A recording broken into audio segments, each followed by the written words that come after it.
I'm delighted to welcome Darlene Superville. She is the White House reporter for the AP, a role she's had since 2009. But I'm one of seven. Not the only one of seven. And before that, she ran AP's national political desk, basically every presidential campaign since 2000, right? Mm-hmm. So, ton of experience to share with you all today. Same deal as before. I'll ask some questions, but this is supposed to be helpful to you. So I want to make sure that you all get a chance to ask whatever questions you have. And yeah, we'll get started. Great. So where should I begin? Do you want to just talk a little bit about your career path and how you ended up at AP? Internships. I was lucky enough to get an internship at AP. When I was still in college, I'd gone to a job fair, stumbled upon an AP table. It was the last day or next to the last day to apply. I applied, walked away thinking, oh, they'll never call me for that. And a week or two later, I got home after class. My mom said there was a note on the refrigerator. Somebody named Jack from AP called and said I'd been chosen for the internship. And that, in a nutshell, is how my story began. I'm originally from New York. I went to NYU, studied journalism there, and was also lucky enough to be placed in Newark, New Jersey for the internship, so I didn't have to go all the way across the country or some small town. I was able to stay fairly close to home and cover a lot of local news. New Jersey is in the shadow of New York City, where all the big media companies are headquartered, so almost anything that happened in New Jersey automatically became national news, and if your byline was on the story, you got on the National News Digest and that kind of thing. So I was in New Jersey for a total of 6 years, split between Newark, New Jersey, where I did a lot of general assignment stuff. Well, I'll back up. I did the internship there, then got a 9-month probationary position also in New Jersey after the internship was over. And then after the 9 months was up, they offered me a full-time job, and I started full-time with the AP in New Jersey. So I spent a total of about 3 years in Newark. Then at some point, well, not at some point, about 3 years later, went down to the State House in Trenton and started covering politics, the governor, the legislature, those kinds of topics. And I did that for another 3 years or so before I transferred to Washington. And then in Washington, I've done a little bit of Capitol Hill, general assignment, politics, feature writing, and for the last 12 years, I've been on the White House beat. So you've had to make the transition from Obama to Trump, now Biden. How has your approach to covering these as the administrations have changed and obviously have been very different from each other, how has your approach changed? That's a very good question. There was obviously a big shift from Obama to Trump. A lot of that just having to do with the chaotic kind of way the Trump administration operated. Also with Twitter and his use of Twitter, that was a big change. He tweeted, and many of you probably know this, he tweeted at all hours of the day and night. The first thing you did when you got up in the morning was check the Twitter feed to see what he tweeted. The last thing you did before going to bed was check the Twitter feed. You basically couldn't be anywhere without checking the president's Twitter feed. And it changed the way a lot of the news organizations at the White House cover the White House. A lot of people, I know at AP, we used to open our booth at 8. Under Trump, we opened it at 7 just because there was always so much unpredictable stuff happening and you wanted to have somebody there in case something happened. The same thing with our late shifts. They got extended a little bit just to have somebody kind of on duty to cover the craziness that was going on. And then there was also just, in addition to Twitter, just never knowing what was going to be coming at you. A lot of White Houses are pretty structured, and certain things will happen in certain ways. But that wasn't the case under Trump because a lot of his people had never worked in government before, they'd never worked in a White House before, and they didn't seem to have a basic understanding of how some things went. The Biden White House is a little more traditional in terms of it being more focused on policy, wanting to get legislation passed, you know, from infrastructure to Build Back Better to voting rights, that sort of thing. But today is a perfect example. The White House put out guidance saying that he was going to speak around 2 on latest developments in Russia and Ukraine. Then it got pushed to 1. Now it's pushed back to 2. So there's just a lot of like moving around and uncertainty with the Biden White House, which I'm surprised at because a lot of the people in the Biden who now work in the Biden White House worked in the Obama White House, and so a lot of this shouldn't really be new to them. And also the fact that we're now in year 2 of the administration, so you would think a lot of the kinks have been worked out and things could be a little bit smoother. So, but he's always late, and that's a big problem. That's a problem. Biden time. Biden time, yes. Biden his time. So you obviously, I mean, this regardless of what the administration is, it can be a very, you know, high stress, all hours kind of job. Yes. And you have been in it now for a very long time. So how have you maintained, not just, you know, your professional kind of curiosity and ambition, but also your own kind of mental and physical health? Yeah, that's a very important question. How many of you have been to the White House or covered the White House or spent time there?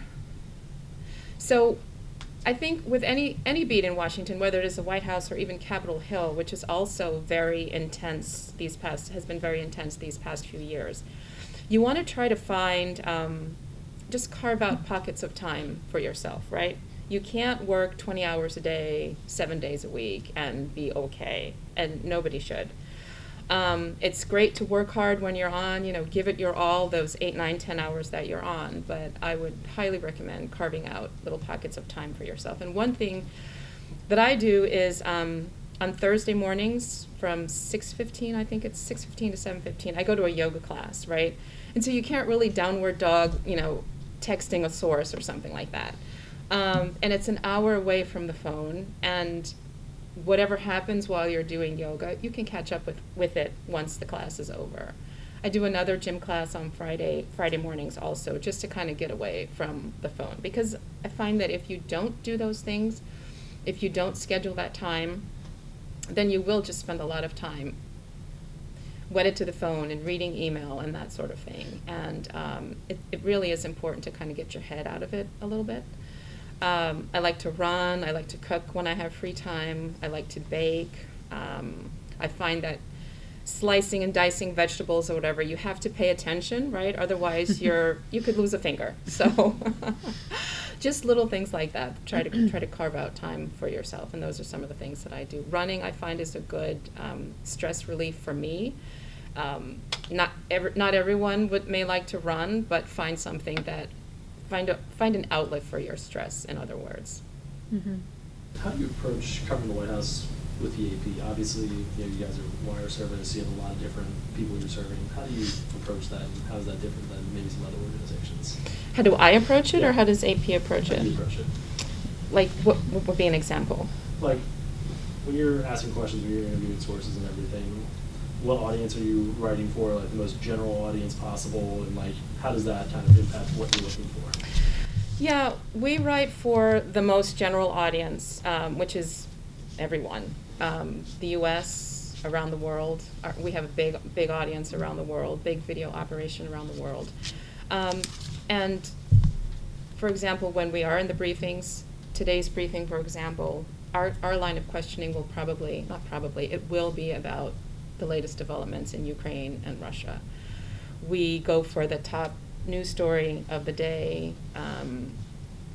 you know, the story that's leading our news digest, and that's kind of how we approach the news every day, is what I would say. And that's what I do when I'm there. And it's what my colleagues do, too. Does that answer your question? Yep. Do you recommend staying with one? I was at USA Today for 16 years before coming here, but I have to say I was one of the few who stayed in a particular newsroom that long. That long, What's your advice on that for these folks? Yeah, that's a good question. I mean, I think nowadays no one stays anywhere for more than 10, 15 years or so. I mean, I think 15 years would be on the outside of things. I've been at AP my entire career. So when I started as an intern, worked in New Jersey, and then came to Washington. You guys can look it up. I won't tell you how long I've been at AP because it will date me, but like I said, I've been at AP my whole career. That's not to say that I haven't ever considered leaving or working for some other news organization. I've just always come back to AP. But I understand that nowadays there's just so many more opportunities and organizations and opportunities for reporting and doing journalism that you may spend 5 years at the Washington Post and then want to go to the New York Times, or you may spend 5 years at the New York Times and want to go to TV, which a lot of my colleagues have jumped around a lot. And I don't think there is any one size fits all answer for everyone. You just kind of have to do what you think is best for you and best for the career path that you want to be on. Mark? How do you prioritize which stories to report on? With so much news happening, how do you decide which stories are priority to work on, which stories to backburn, which stories you may want to get to, but the other things you're working on take precedent? How do you go through that? Editors. I have an immediate editor, and every day starts with all of the editors getting together in a bigger meeting, and then our editor will come to us with assignments for the day. So it kind of really starts at the top, although there are times when it can bubble up from the bottom. And I mentioned earlier that there are 7 of us that cover the White House for the AP, and that's just 7 of us who are in the building every day. We're not in the building anymore altogether because of COVID, but pre-COVID we'd all be there. So I have one colleague who primarily does a lot of the foreign policy portfolio. So he's been really heavy in the Ukraine-Russia story these past few days. We all kind of pitch in on that as we're able, and I worked this past weekend, for example, and pitched in a little bit, but the primary story is this one person. We also have someone who does a lot of the economic stuff. He is a business writer who was brought onto the White House team when Biden became president, just because the economy was going to be a big issue with COVID and all these other things that were going on. And I'm trying to think of what other specialties there are with some other people. The rest of us, I would say, are kind of generalists. We used to have someone that focused on immigration. A lot of the education stuff gets kicked to our education writer who's based in Boston. So to answer your question, it starts with editors, like the prioritizing what stories of the day we'll focus on. But in working a beat and in talking to people, you do generate story ideas of your own, and you can also always approach your editor with those and get her sign off or his sign off, and then you can approach the story that way. So it's a two-way street.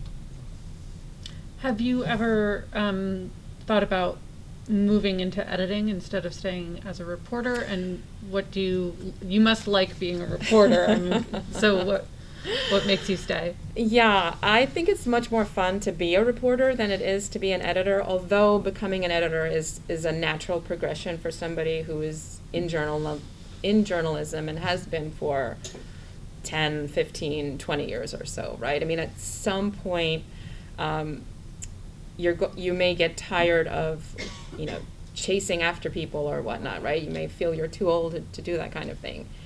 But I generally feel it's more fun to be a reporter just because you are out and about among people, talking to people, meeting different people, making connections, traveling, that kind of thing. I haven't ruled out moving into editing at some point, but the White House beat is still very interesting. I mean, over time, how have you navigated your identity as a Black woman in spaces that have especially among both reporters and, Hill aides and lawmakers, predominantly white. How does that shape your reporting? How do you overcome certain stereotypes about why you might be in the room, why you might be asking questions that you are? That's an interesting question. Yes. Well, when I got to the White House beat, that was during Obama had just been elected. And I don't know if any of you remember, but at that time there was a lot of discussion about, here we are, we have the first black person ever to be president in the United States, but the White House press corps is mostly white and male. And so because I had worked on the politics desk for a number of presidential campaigns, I was able to go to my editor and say, I think I'd like to try reporting at the White House. And he gave it some thought, and that's how I got onto the team. So I don't want to say, or maybe I should, I'm not sure, that being a black woman was an advantage in that situation, right? Because at that point in time, lots of news organizations were sending reporters of color over to cover the White House because they realized just the lack of diversity that existed in the press corps at that time. It was harder when I did some of the Hill stuff earlier in my career just because I was younger then. But I still am a person of color. And the Hill is a largely male and white oriented institution, right? And so you can feel intimidated going up there and trying to get whatever member of Congress to talk to you, to give you the time of day. So it was challenging. I won't deny that. But you just have to keep at it, right? Because you do have a job to do. You do have stories to report on, and you just have to keep pushing. It's tough. It's not easy, but you just have to keep at it. And it's the climate, I think, is getting better now. I mean, Congress is more diverse than it's ever been. For example, Biden has a pretty diverse administration as well. The Supreme Court may be getting even more diverse by the time it opens the new term in October. So, how do you think a story about the relationship between a political story and a policy story, obviously the two are kind of intractable, but how much time in an AP story do you devote to why this policy is happening and he said, she said or something versus what this policy is going to do and what impact it can have on people who are reading the story? I think you definitely want to have both elements in your story, right? Because everything that happens in Washington, there's politics behind it, right? And that's important for the readers to know and to understand. But also with policy stories, you do want to, and we're trying to do a lot more of this lately, which is talk to people who will be affected by whatever the policy is, right? And show how, whether it works, whether it doesn't work, who it's helping, who it's hurting, that kind of thing. And it makes for a better story, rather than just a story that would say,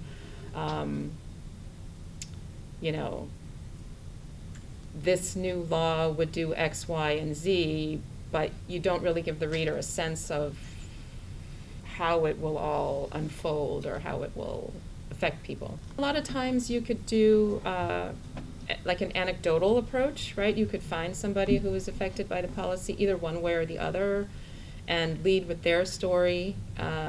We had a story over the weekend about rents and just rents going through, the cost of rent going through the roof. And the writer led with a woman in Miami who was a graduate student. And she lived in an apartment that was kind of dumpy by the standards that we're used to, right? It didn't have a dishwasher, it didn't have something else, but she was happy with it because she could afford it while she was going to graduate school. And now her rent was being raised something like 30%, 40%, a couple $100 more a month. And so she's now forced to move in with her boyfriend because she can't pay that rent anymore. So you could lead with a real life person, real life example, then get into the policy or the law, describe that, and then have also someone from the administration maybe talking about the policy, why they pushed for it, or whatever member of Congress had sponsored that bill, talk to them, what was their motivation for pushing for the legislation in the first place.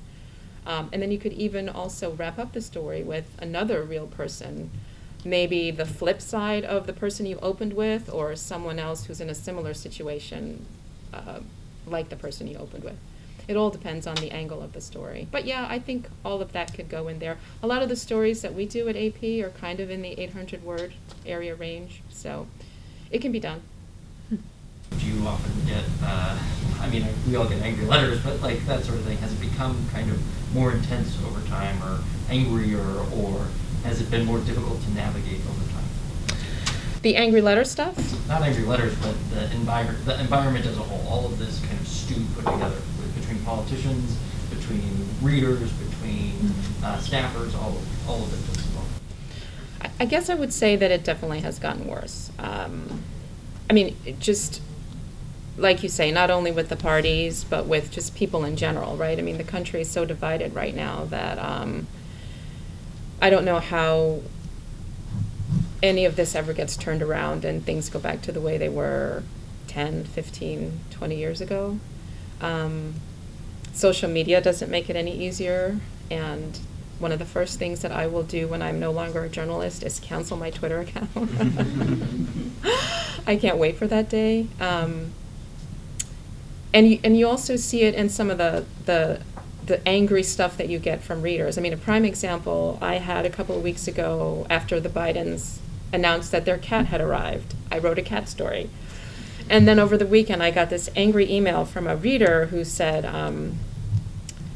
he had a lot of foul words in his email, but his point was, you wasted, X amount of space in my newspaper writing about this stupid cat. That was the gist of his story, his complaint. And normally we're all told not to respond to these people, right? Just kind of ignore them. But occasionally I will, because I will see a moment where I can teach somebody something, or at least educate them about how journalism is working. So I wrote back to him and I said, this was a Saturday morning. And I said something to the effect of, the person that you need to be angry with on this beautiful Saturday morning isn't me. You need to write to the editors at your newspaper, because they're the ones that decided to run this story. I don't have any role in that. And so I explained to him that as a wire, AP is a wire service, we don't publish a newspaper. We just put the news out there, and newspapers around the country and around the world, they decide what stories they want to run. So I told him, go talk to your editor, be mad at them, don't be mad at me. And he actually wrote back and apologized and said he was sorry for his foul language, but he still thought the story was, useless or a waste of time or whatever. So then I explained that I cover the White House, and just about anything that happens at the White House is news. And if they're bringing a cat into the White House, you're going to write about it. So, but it's definitely gotten worse, and I don't know what the solution is. Most of the time, I will ignore that kind of stuff. But when I read stories, if I don't like something, even 10, 20 years ago, if I didn't like a story, I would never dream of writing the reporter and cursing them out or calling them names and that sort of thing. It's just mind-boggling to me that things have deteriorated to the point where people feel that it's okay to do that to you because you're a journalist. So. Thank you for doing this. Oh, you're welcome. Happy to be here. I'm wondering, any tips you have for just staying organized on the beat? I know, the White House, any White House, they very often will announce new initiatives or new programs or, things that the president is doing proactively. And, there's just so much happening day to day that it's, at least for me, I find it hard sometimes covering Congress to kind of circle back and say, well, how is this actually going? What actually happened here? And sometimes, those can be the best stories. Is there anything that, you do or your colleagues do at the AP to stay organized to make sure that, somebody had the made-up example of some rare mineral announcement in our last session with the Washington Post reporters. I mean, Uh-huh. to make sure, like, in a couple months, is anything actually happening on the mineral front, or is it all like a joke? I don't know. I mean, just Yeah. any tips you have for staying organized on that? Yeah, one thing I do a lot sometimes is I will take advantage of Outlook and make calendar reminders. So let's say the mineral announcement was today. Fast forward in your calendar 6 weeks from today and make a note, check on mineral announcement. And then you'll get that pop up and it'll serve as a reminder that this is something you wanted to follow up on. I find that pretty useful. The other thing I do in email, and maybe many of you may do this too, is I create folders in email, and I'll just, because the inbox can get really overwhelming, right? So I create folders and I just put them, different subjects, and just funnel things into the folders. And then I can go back to the folder and everything is there depending on what story I want to follow up on, that kind of thing. And I think those probably would be the two biggest organizational tips. You're right, there is a lot that's coming at all of us every single day. Just in the half an hour it took me to get ready to hop on the metro. Direct Slack messages. I heard from someone I wasn't expecting to hear from today who wanted to talk, and I'm like, I'm trying to get downtown and, blah, blah, blah. Can we do this tomorrow? And I also make lists, and I do this at home, not only for work. I'm constantly making lists and adding to the list and checking things off the list. I find that, again, because there is so much going on, you can't remember it all. But if you have a list, it's right there in front of you. If it's on your refrigerator, if it's on your computer screen, that's a big help too. Post-it notes. Sometimes when I was in the office a lot, there's not a lot of space on the laptop screen, but when I used to be in the office, I'd stick Post-it notes all around the computer with reminders about things too, or phone numbers, or, check on this, or email so-and-so about that. Mm-hmm. So those would be my top 3 tips. Kind of a little bit going back to Dan's question, I had about a 30-minute conversation with this gal yesterday where she's organizing some panels and everything, but she just asks me, like, how does journalism work? And I spent like 30 minutes kind of like journalism 101ing her, like how reporting works and everything. And she wanted to know the difference between academic writing and journalism. Mm-hmm. And then at the end of the conversation, I found out she's been trying to submit op-eds, which is like totally different than everything else. What do you think a reporter's responsibility is to explaining to the public how journalism works and how reporting works, seeing as that's how a lot of misinformation happens, or a lot of even just like news consumption happens? Like earlier today, an ambassador said that one of his main sources for news is CNN, which is great, but that can, talk shows can vary different from reporting, can vary different from what you do. So. And an ambassador said that? I would think. A former ambassador, Oh, okay, but even so, I would think an ambassador would be getting news elsewhere. So, what do you think that responsibility is, and how do we best do that while doing our jobs? I think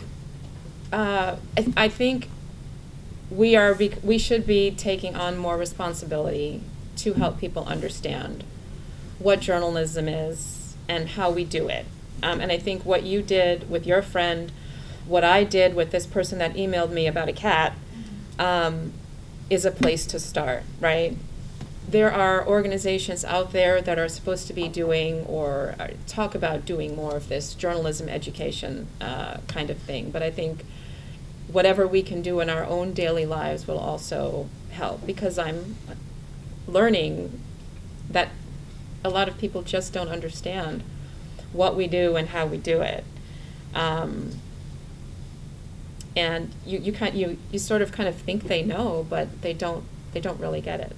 And so I do think it's incumbent upon us to try to help people understand. And if you have to do, journalism 101 with your mom or a former ambassador or whoever the person may be, if you have time, go ahead and do it. I was actually asked in 2017 to do a presentation for a church because they had a lot of older congregants, and it was fascinating. Yeah. It was just, yeah. I wanted to ask about kind of the Trump administration and particularly I remember all of these conversations, criticism really about the press and the way that the press covered the administration, whether you should call things a lie, et cetera, those kind of language conversations. I guess I'm wondering at the AP, are there things that you all changed in your approach to covering the administration at that time that like carried over into, you know, if it's you individually or your team as a whole, carried over into how you all approach covering the Biden administration now? Yes, I would say that during Trump, one of the things that we started doing a lot of, and a lot more of it, and I think other news organizations also started doing it too, was the fact check, right? Because Trump would say a lot of things that were not true or were twisted in some way. And again, this is where it's incumbent upon us to not just repeat what a president of the United States says or a member of Congress says just because they're a president of the United States or just because they're a member of Congress, right? I think you can no longer, for the most part, take what an elected official says at face value, because there is spin, there is a lot of misinformation floating around out there, and it's part of our job to cut through all of that for readers and to make sure that they get facts and the truth and they understand what's going on. So we started doing a lot of fact checking of Donald Trump pretty much anytime he did a major speech or had any sort of extended remarks. We had a whole, and our fact checking team still exists, but it really revved up during Trump just because of what he was doing. We still do fact checking with Biden, not as much, but it's still there, and I think that's one holdover from the Trump era that will continue with Biden and probably will continue indefinitely into the future, just because it's so necessary and because this spread of misinformation has just become so widespread and pervasive everywhere. Yeah, as a woman who appears young on Capitol Hill, and I've been, thrown into reporting on monetary policy because one of the lawmakers from Pennsylvania is on the committee that, is looking at nominees for the Fed, and, which are not happening right now. And several times when I've reported on this, I have been given a very hard time, and I won't say the lawmaker, but their staff calls me and fights over words in my story. And I can't often tell if they're, if they're sort of taking advantage of my newness, or that I look very young, or I sound very young, or, and so I'm just wondering, I know you said, you have a job to do, keep at it, which I've circled in my notebook, but if you have an example of something like that happened to you when you were younger on Capitol Hill, or any other, words of wisdom or stories that you could share. I can't remember anything specific from when I was on Capitol Hill, but there probably was. I just can't remember it. But it does happen, and it's happened at the White House. It happens with a lot of my colleagues, and I think the comeback to that is to say to the person, is anything wrong in your story, right? Because we all want to be correct, yes. And if something is wrong, if they can point to something that's wrong, you'll change it, right? But if they don't like that you called something mauve when you should have said pink, that's a whole different story, right? And sometimes they will just object to your descriptions because they can, or because the lawmaker they work for or whoever they work for may not like it. But unless it's wrong, I would hold firm and say sorry. I think what they want to do is they want to test somebody, right? And like you say, they probably think that you're young, you're a woman, you're new to the beat, and so they feel that they can try to push you around. And this is where, you take that time and stand up to them and be like, unless you can point to something that's wrong in my story, you're not changing anything. And a lot of times at AP, we get pushback about headlines. Our system only allows our headline to have 60 characters, so you kind of have to be really, it can take a while sometimes to get a headline that fits in there. And then finally you'll get a headline that fits, and it goes through the editing desk, and it gets on the wire, and then you get a call because the White House or so-and-so lawmaker didn't like the headline. But unless there's something, like really wrong or really egregious, we'll stick with it. And so that would be the best advice that I would have for you, unless there's something factually wrong with your story, or, maybe you'll give it a second thought. If they're claiming something is unfair, maybe you can think about it, give it a second thought, and see if you agree with them or not. And then maybe try to come up with some sort of different description for it. I mean, we've done that too sometimes, just to kind of, not so much get them off of our backs, but show that we're willing to work with them. But unless, again, the bottom line is, unless something is factually wrong, super wrong with your story, libelous even, hold firm. When you're trying to figure out who does what at the White House, are there like internal staff lists that are provided to the press corps? Or are you having to rely on the press staff to make those connections? Like, what tips do you have for, I guess, getting up to speed on who does what and source building? You mean on the White House staff? White House staff? Yes. So the press office, and I think they've done this, I think they did this during Obama. They did it during Trump, and the Biden folks have done it too. They will put out a roster of everyone in the press office. So it'll start with Jen Psaki, it'll list her deputies, then it will list all of the assistant press secretaries. And depending on what issue you're working on, let's say you were doing education, and you're new to the White House beat to cover education policy, you'd want to start with getting to know the assistant White House press secretary who has the education portfolio. Because they can let you know when the president will give a big education speech or something like that, and he'll be the one to answer any questions that you have.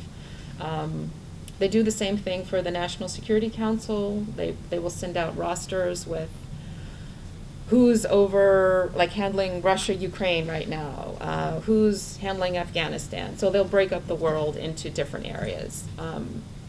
So you'll want to start, my advice would be to start with knowing the assistant press secretary over your subject area. The other thing would be just to show up in the building from time to time. I know not every news organization can be there every day the way the APs and the Reuters can and are there on a daily basis. But a lot of that beat is about just being seen in the building. And maybe when COVID lifts and you've got your press pass, you could set an Outlook reminder to show up at the White House once a week and pop into the press office and actually do an in-person hello with the assistant press secretary who's overseeing education, just so you have that face-to-face contact. He'll be able to spot you out, spot you in a crowd. You'll know who he is, that kind of thing. And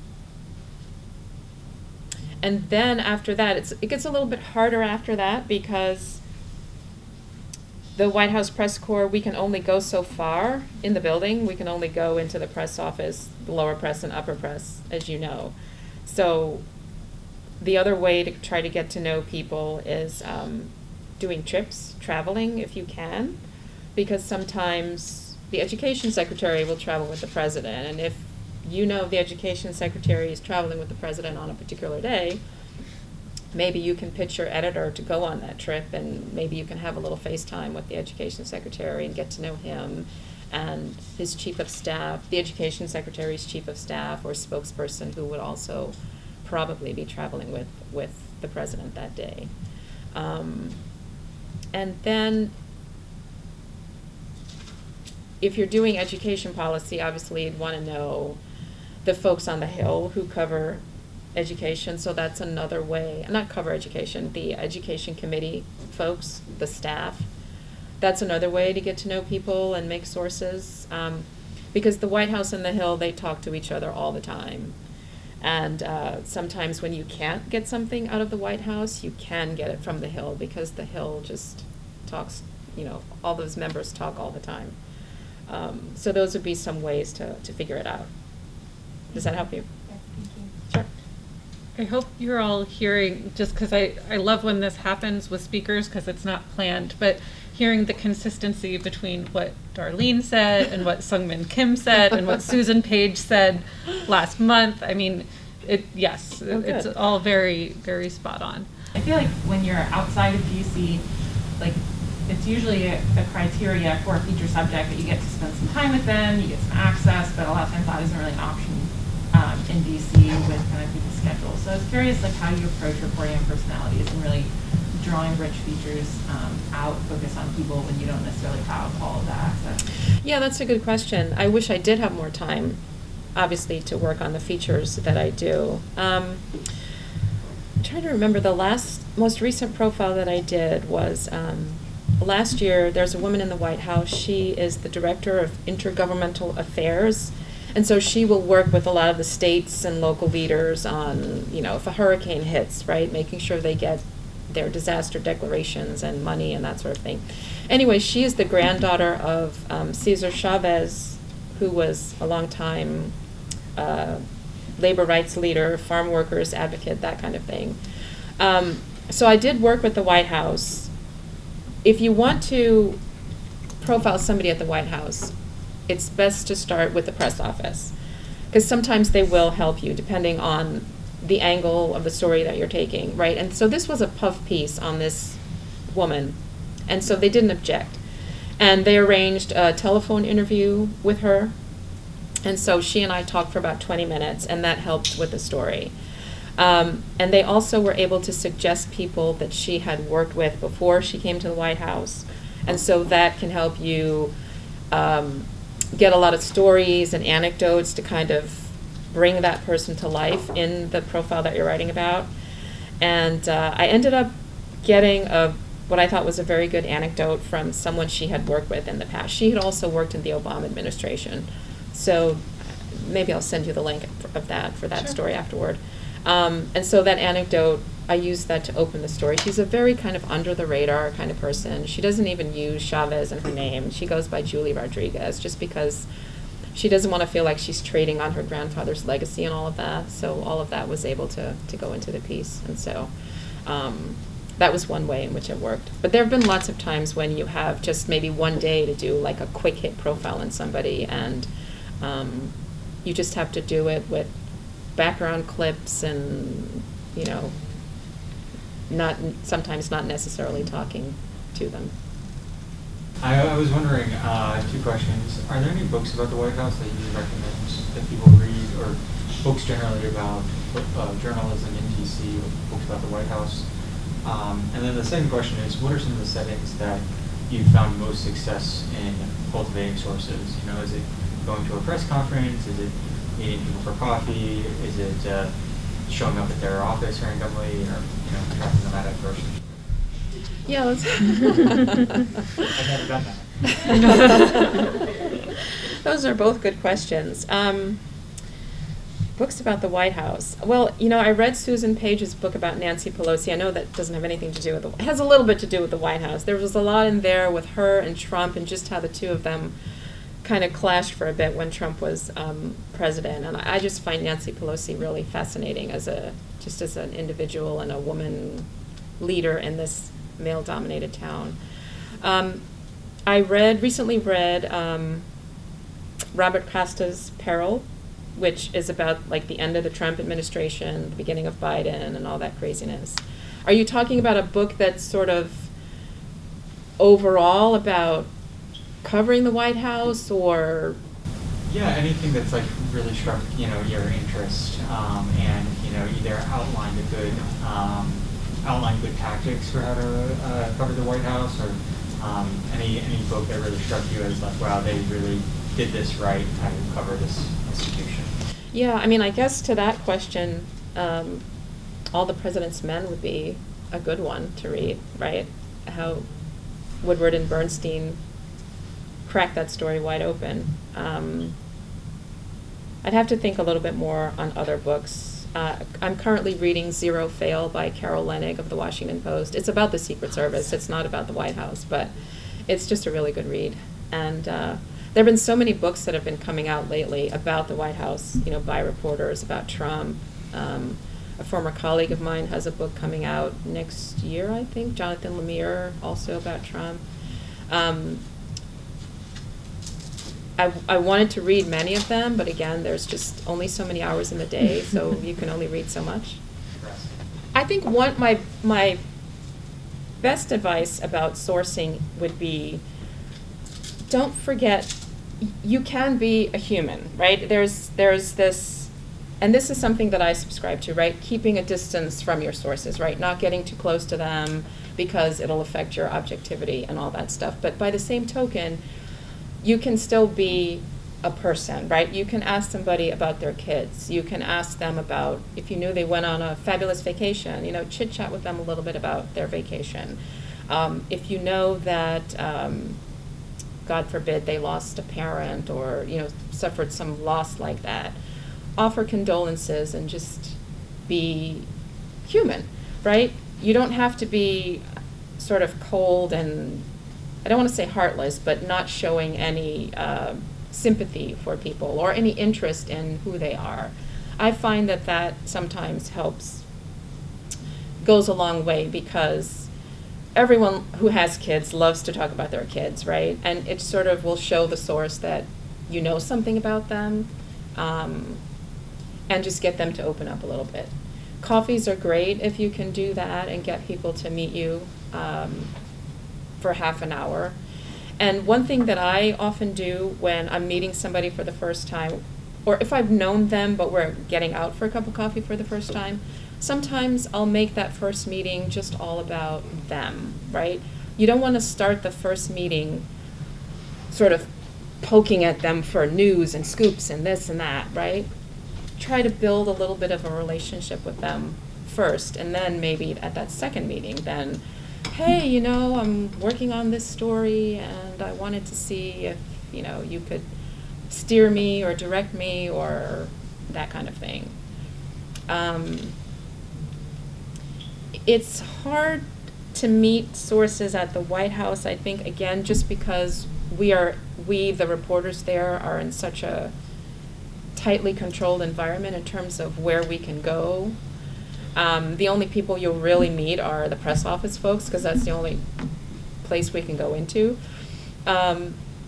Even when the president is doing a speech or you're going to an event in the East Room or the wherever in the White House, a lot of the times we are, and you all know this, we're all sort of roped off in a little area. You can't go beyond the rope and stanchion kind of thing. But if you know someone and can motion them over to talk to you, you can exchange a business card or an email address and then set something up for later. You have to get a little bit creative about it.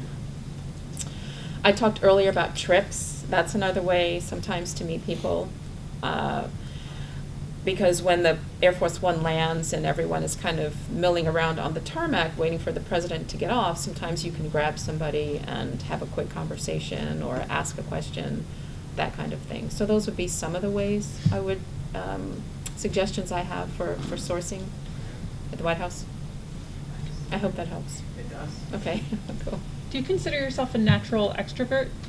I was not, no. But I've become more of an extrovert, obviously, on this beat. And the other thing that I would advise about sourcing is you all will want to learn the fine art of small talk, right? If you're at a reception or something, or even at a press conference, and say the press conference hasn't started yet, but people are kind of milling around and you're working the room, this is where knowing people and asking about their kids or their mom or their latest vacation or what they're doing next weekend or how was their weekend, just small talk can warm people up and go a long way to building that relationship, just like you would do with your friends. Of course, the sources aren't necessarily your friends, but it's a way to get into the conversation. think we have time for one more. Mark. So we talked about like, like reporting and sourcing, but what's your like writing process like of just taking all the material you collect and just sort of like evaluating, what's the best material, what should your lead be, or developing, what should your nut graph or your story be? What's your process of writing those stories out? That's a good question. I'll give you an example. I just turned in a story this morning that my editor asked me to do on January 31st. So it's taken me pretty much the entire month of February to pull this story together. And she asked for a historical look at Joe Biden. He's going to be making the Supreme Court nomination soon. So he was on the Judiciary Committee for a long time. He's been a senator for a long time. And he was chairman for the confirmation hearings for 5 separate Supreme Court justices. So she wanted like a historical look at that. So the first place I started was, we have a research library, AP, we have some research librarians. So I asked them to send me a bunch of stories from each of those periods in time when Biden was chairing these hearings. So I ended up with a stack of reading that I had to do. Then I reached out to some people to try to talk to them, like Senator Durbin, because he's still on Judiciary. He served with Biden. I tried to talk to Senator Leahy. I reached out to Orrin Hatch, who is no longer in the Senate but was on the committee. So that takes a lot of lead work. They're no longer in the Senate. Durbin and Leahy still are, but Hatch isn't. Anyway, just reaching out, figuring out who to address an email to, and then waiting for some sort of response. And I think 2 of the 3, I had to email them again and be like, ICWMI, in case you missed it. And then of course they wrote back and said, no, we don't think that can happen. Then of course I was a little annoyed this morning when I saw that Durbin did a whole interview with Sungmin Kim. It's like, okay, you can't talk to me, but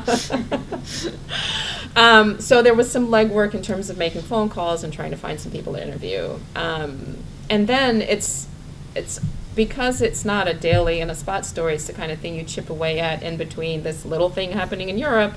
It took a while to get through all the reading and then just sort of wrap my head around what to say. And then I think last Friday, I started writing a draft. I maybe finished it a day or 2 later. And then one thing that I find that helps me, and it might help you all, is after you do a draft of a story, right, you're looking at a computer all day long.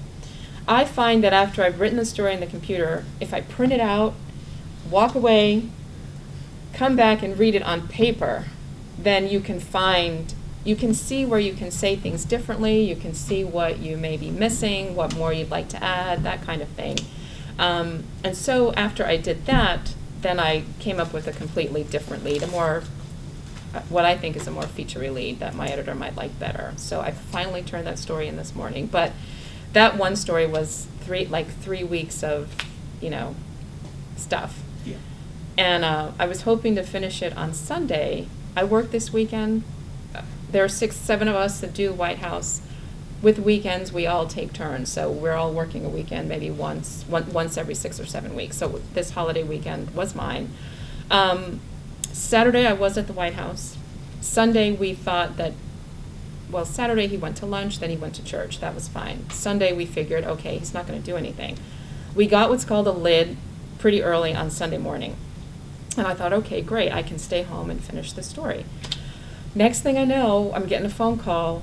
The president is going to Delaware. You need to get to Wilmington by 4 o'clock, blah, blah, blah, blah. So there's this mad scramble to, pack some stuff for a couple of days and, beat it to Union Station to get on an Amtrak.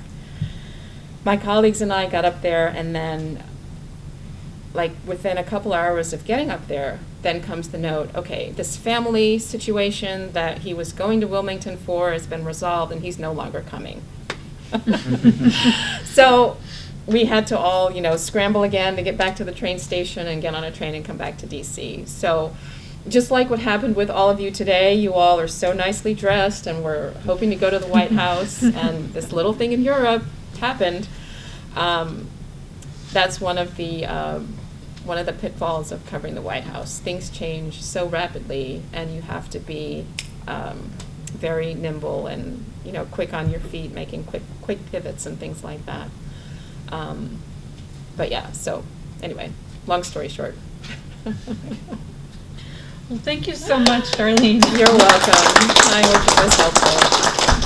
It was really wonderful to speak with you.